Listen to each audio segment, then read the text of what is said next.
Hi, I'm Eileen Roach, and welcome to Designs and Machine Embroidery Facebook. I'm so excited to be here today. We are going to discuss several hot topics, and we're going to start with pets, dogs, cats, and then we're going to move over to our February door because, we noticed with the January doors, many people added animals to it, mainly pets, but let's talk about pets in your life. So how many of you have, are you a cat person or a dog person? I'm going to confess, I do not have a pet. Believe it or not, at my age, I have never had a pet. I grew up in a house with 5 sisters, and my parents never had pets when they were growing up, and we just never got into that. And then when I married, my husband also had never had a pet, and then of course we had children. So I was pretty occupied raising 2 children, and then I started a career, of course, and that took me on the road quite a bit. So I never really had the opportunity to have a dog or a cat. I will tell you that I'm hoping someday that's in my future. Not right now, because right now not just me, here at Dime, we have pets that come to the office. They're not full-time employees, but they come every single day. And so we're going to start our program today by sharing our dogs that come to the office. So if you just take a look at this adorable little pooch, this is Rusty. Now, Rusty is a Barbet, which is a French water dog. And here you can see his skinny version. This is in the summer when he gets sheared.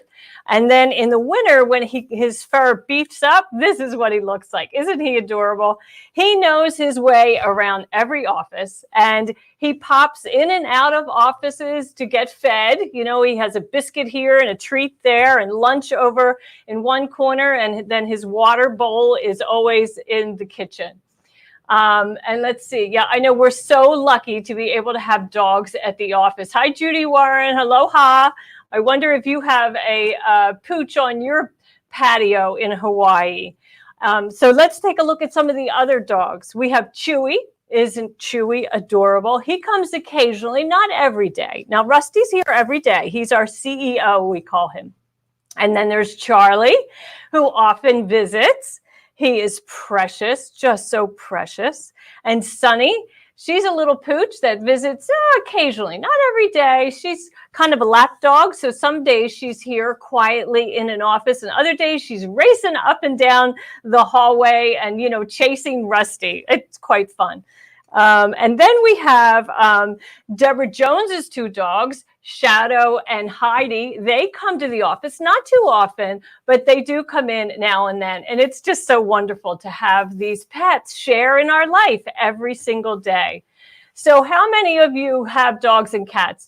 Tell me, are there a lot of dog lovers? Because let's see, Leah, you have 2 cats and 1 dog. So you're swinging on both sides of the fence there, right?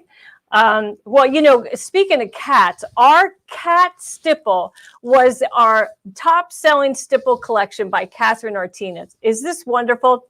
This is so popular. It's been out for several years, but we never came out with a dog pattern. So now we have Stipple dogs. So I want to share this with you. And before we do, I'm going to show you one last office dog photo of Luna. Now, Luna is a rescue boxer that is owned by Nicolette, our customer service extraordinaire. And she brings Luna to the office several days a week. And Luna is kind of a shy dog, really a sweet dog. But she was the inspiration for my new dog Stipple collection. So let's take a look at that, which is these 9 blocks, and one is oversized, the Dalmatian right in the center of the quilt. And it's so easy to stitch these blocks. It is super, super fun. It's roll edge applique, all quilting, all done in the hoop. Really, really fun. Hello, Isabella. Nice to have you online with us today. Let's see.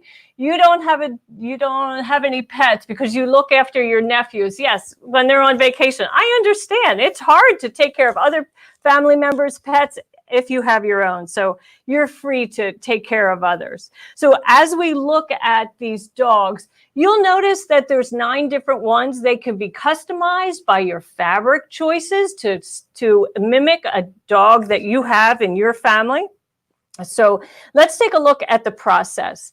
First, you'll hoop a quilt top fabric and backing. You could also quilt, batting, sorry. You could quilt the backing if you wanted to, but in this collection, I decided to just do 2 layers, the quilt top and the batting, and then cover the back later on with a whole cloth back. So you'll stitch that first color, which will include the quilting and the placement guide for the ears. And then you place your applique fabric for the ears and stitch the next color and then trim it, all done in the hoop. And then the placement guide for the head or the forehead. And this could be a different colored fabric. I opted to use the same color fabric, but it most certainly could have been a lighter tan, a darker brown, whatever would mimic your dog. And then the next thing it does is some accents behind the eyes. So this is going to give some depth to the face. And so that's the outline and placement guide for these dark patches. I selected black. And then the very next color is wrinkles and details around the eyes, also kind of wrinkles in the forehead there. And of course, you could stitch that in any color that you want to mimic your own dog. And then a placement guide for the eyes. And you will place the white eye fabric down and then trim around that outline. And then the next colors allow you to finish the eye. So you get some really, great eyes. I love the eyes in this collection. And then that's followed by a placement guide for the snout. And I chose a very light color fabric to really kind of mimic my inspirational dog, Luna. And then the final thing is the snout and the wrinkles to add that texture. And of course, it doesn't convey very well on video, but imagine the depth that you can acquire by using it in either low loft batting or a thicker batting to really emphasize the wrinkles and so forth. So these blocks come in 2 sizes, 6-inch blocks and 7-inch or 8-inch blocks. So you can resize them all to your heart's content. You can make them smaller or larger. And you would want to download, if you don't have any sizing software, then use our software, which is the Embroidery Tool Shed. It's a free download on our website. So we're just going to switch applications here so I can show you how you would actually do that in the software. And hi, Donna. I know you sign in as Edward, so that kind of throws me. I bet it's cold up there in Idaho today. So Arnell, you think they're so cute. Aren't they fun? I know they're so fun. And Patsy, you like doing in the hoop applique? Yeah, what could be better, right? So I'm going to switch applications here. This just will take me a minute because I have to tell the broadcast software that I am switching applications. So here we go. And now I'm in my software. And as you can see, I have opened the boxer. And, he's not as pretty, right? He's not as interesting looking without the applique fabric. But this is the bones of the design for sure. So you can see the quilting stitches behind it. Now, when you purchase this collection, it comes in multiple formats, of course, for your machine. But you will also find the format C2S. And C2S is the native format. That's the format that I digitized these blocks in. So if you're going to resize, open the C2S file in the software. And you can see right at the end of the extension up at the top of the screen, it says, Boxer 6x10.C2S. So with the select tool engaged, just drag the cursor over the whole block. And when it's selected, we could resize like this. That's fine. But I'm going to undo that and go over into the properties box. And here I have a lot more control. And it measures 6.22. And I'm going to put in 5. And you'll notice it will size both the width and the height proportionally because there's a check mark in the aspect ratio box. And then I click apply and it shrinks down. Now you would want to save this as, let's say boxer 5. So you know that's going to fit a 5-inch hoop. And once you do that, you then would save it again in the format for your machine and send it to your machine. So that's how easy it is to use sizing software. For those of you who have been cautious, not really, comfortable, or you've been a little nervous about getting into software, let me tell you, it's so easy to use and so friendly. You'll begin using it every single day. And after 2 weeks, you'll be so familiar with it, you'll wonder what you ever did before without it. Now, if you wanted to print a template of this design, it's as easy as going to File, Print, and the box would come right up. But we can also do File, Print, Preview to see what you will get. And here you see I have a crosshair that will print in the box. Well, you're not seeing that, are you? I guess that's not going to pop up, part of the broadcast. Okay, so we'll get out of that. Okay, let's go back to, if there's any questions about this software, why don't you ask those questions now before I switch back to PowerPoint and show you the February door, which I know we're all excited to see. Oh, Robin, you have 7 dogs of various breeds. Good for you. That's a lot of fun in your house. My son's friend has doodles. She has 2 little doodles. They are super fun. When I met them, I'll tell you, my heart really opened up a lot wider to the thought of having a dog. They are quite fun. And they're just full of love. They jump all over you and hug you and so forth. It's really super fun. Let's see. Templates are not so secret to perfect placement. You're right, Joanne Banco. And welcome, Joanne Banco. Thanks for joining. Boy, there's an embroidery expert if you ever met one.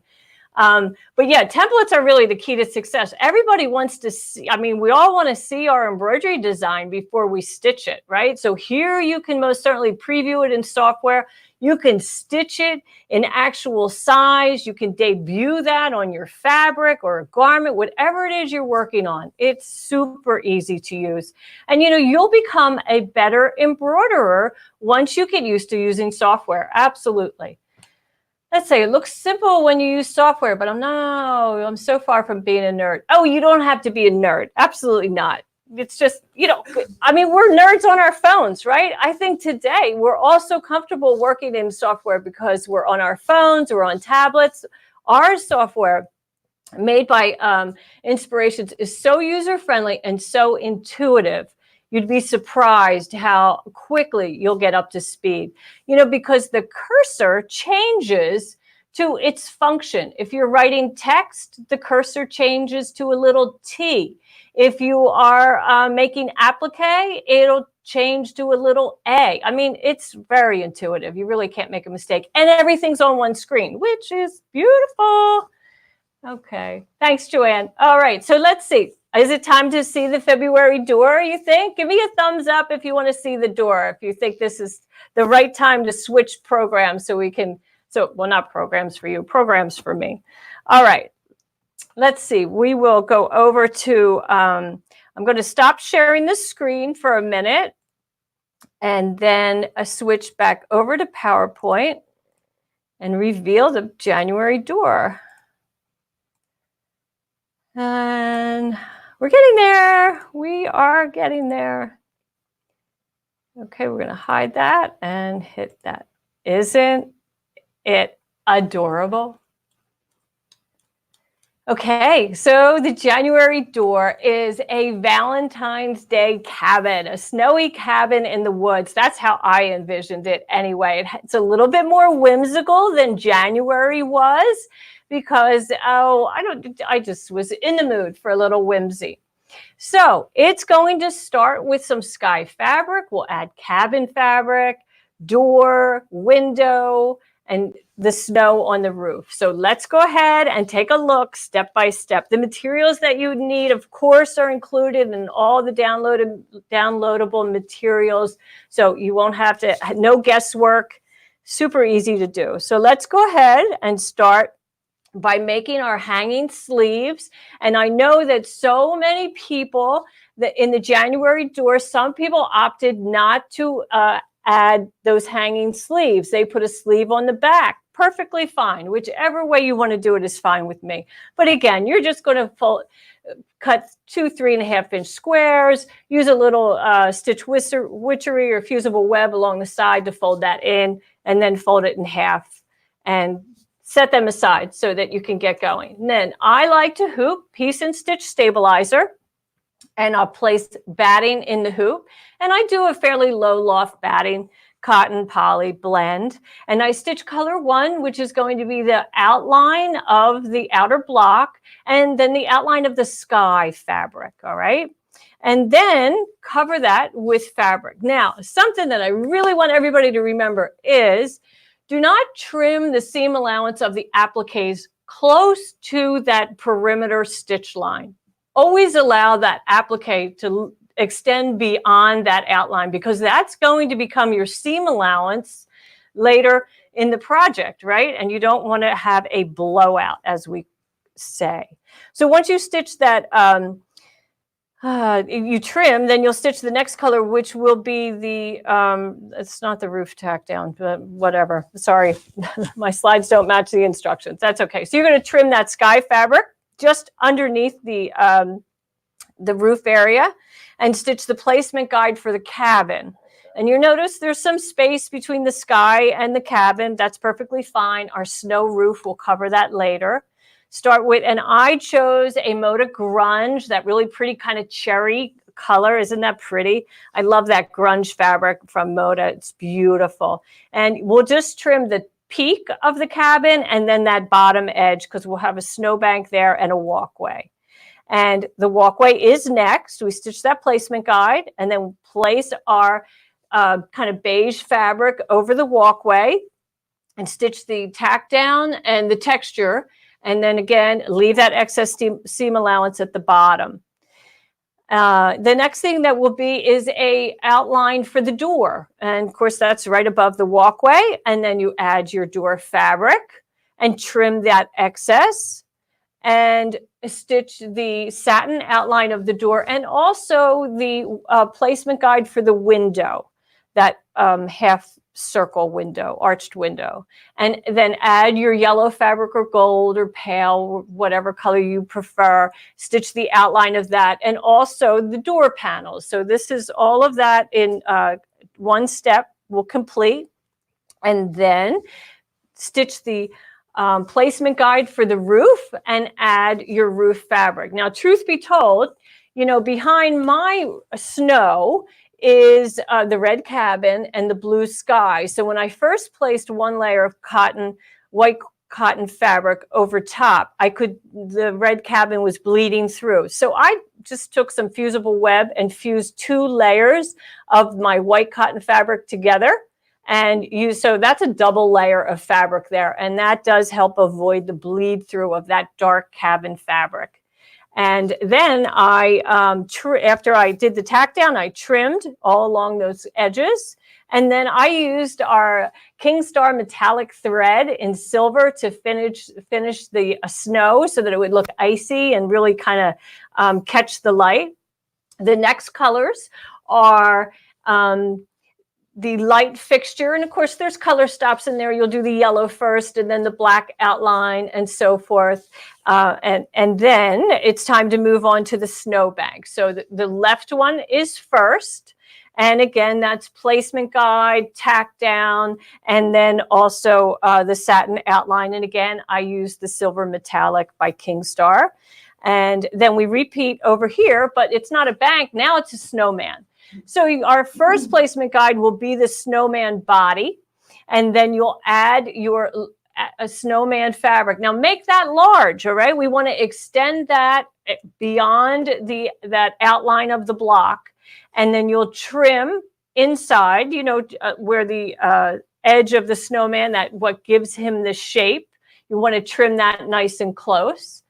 Let's see. And Vicki, you had a question. Do the 2 layers of white fused together give the snow a 3D effect raised up? Like, not really. I could have. If I had added another layer of batting there, and actually that's a fantastic idea, better than mine. So if I had added another layer of batting in my snow area at the roof and then added the cotton white fabric on top, that would have done 2 things.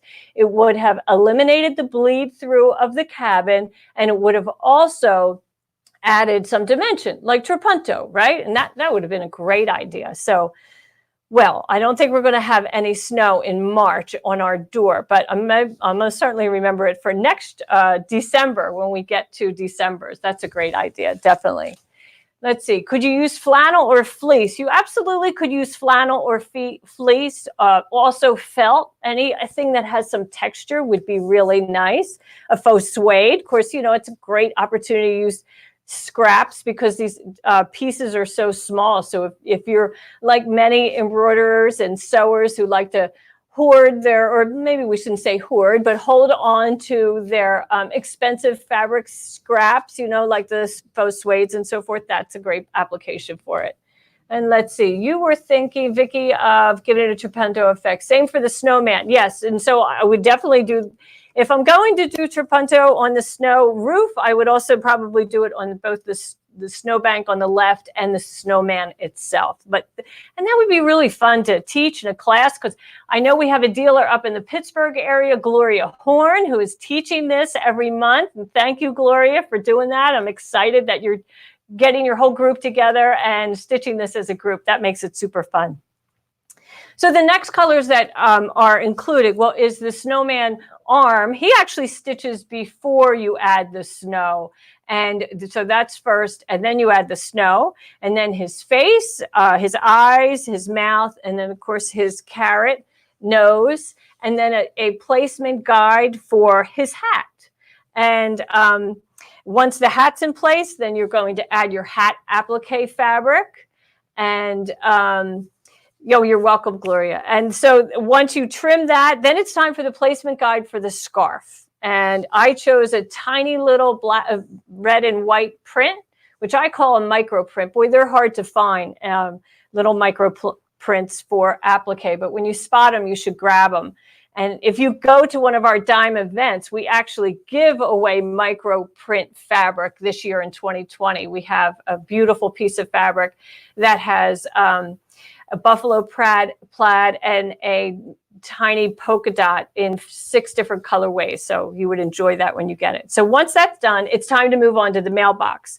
And I use that Kingstar metallic thread for the base of the mailbox, and then kind of wood colored thread for the stand and also the door opening.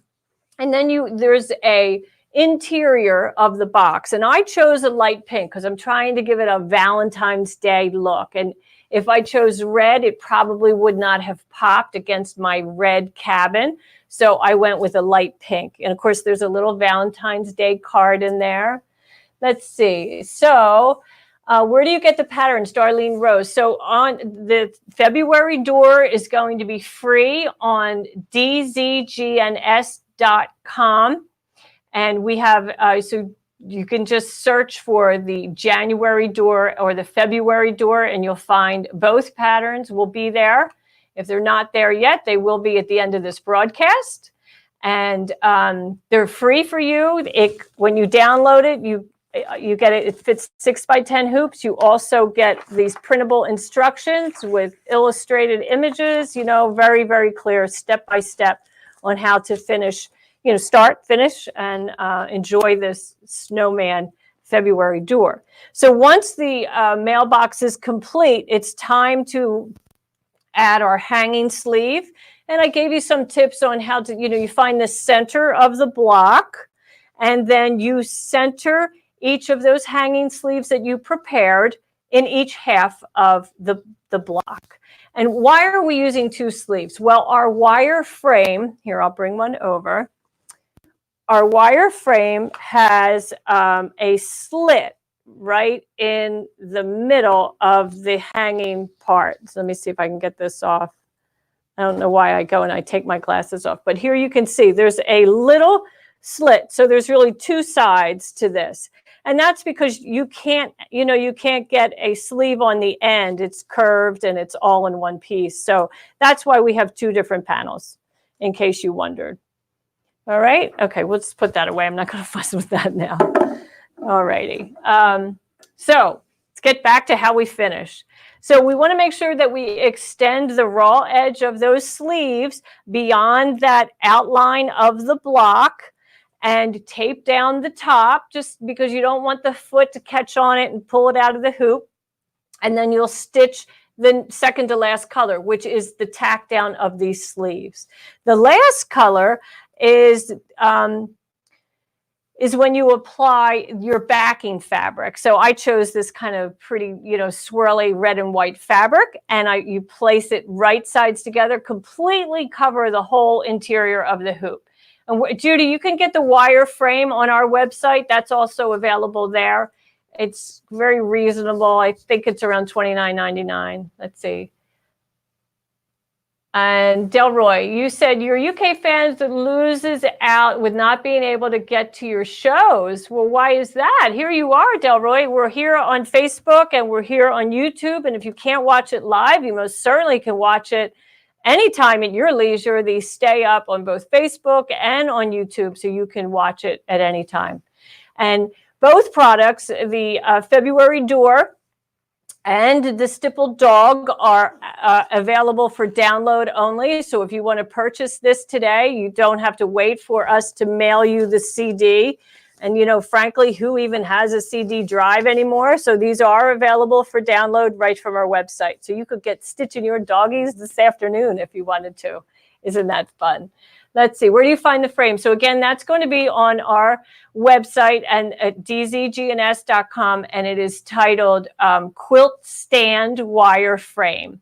So we'll ship that to you today or tomorrow. So once you have that in place, you're going to, place the hoop back in the machine, stitch that final color. Now you'll notice that the opening is on the left side away from the snowman. I located that opening in an area where there's not any applique, which can make that turning kind of clunky, right? Lack of a better word, very awkward. So you'll turn it right side out. You'll trim it first. Use a ruler to trim the batting, pulling back the excess fabric, trim it away.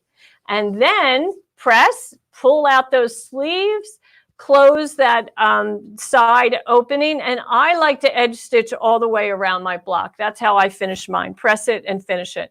And then you can personalize it. On mine, I chose to use a heart charm from my lace collection that is not included with the download, but you can also purchase that in the USA. Oh, Delroy, you meant our road shows that we do all over the USA. Oh, I know. Yeah. Well, where do you live?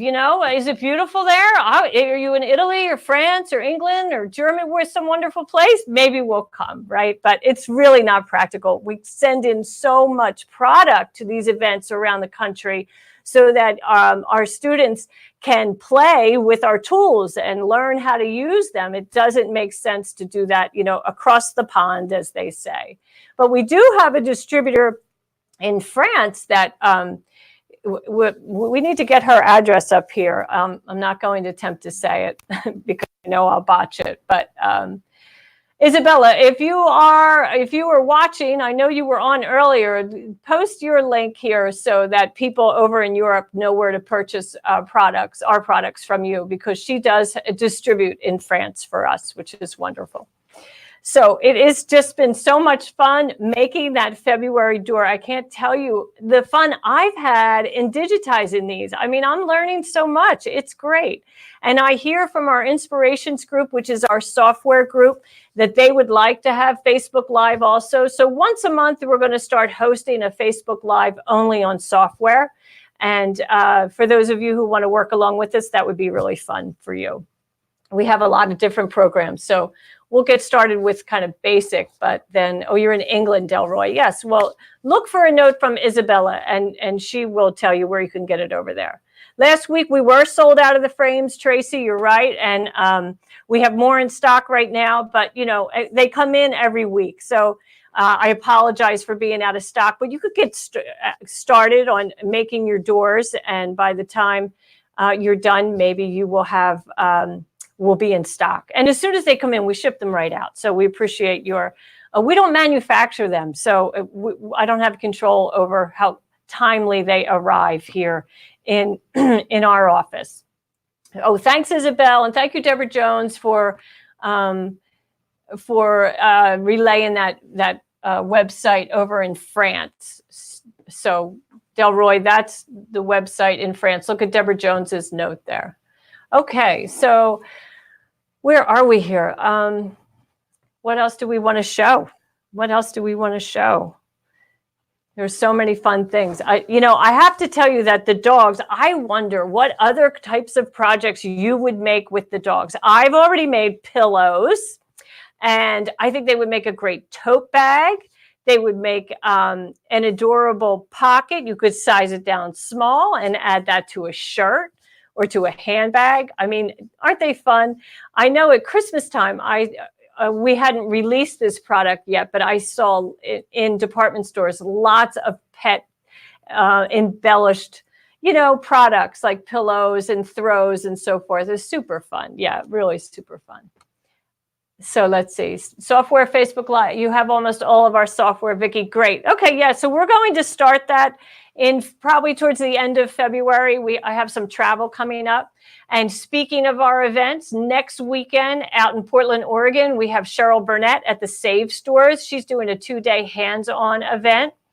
And then on February 13th and 14th, which is a Thursday and Friday, Lisa Knight is going to be at Quiltique in Las Vegas, in Henderson, Nevada. And I am going to be there on both days.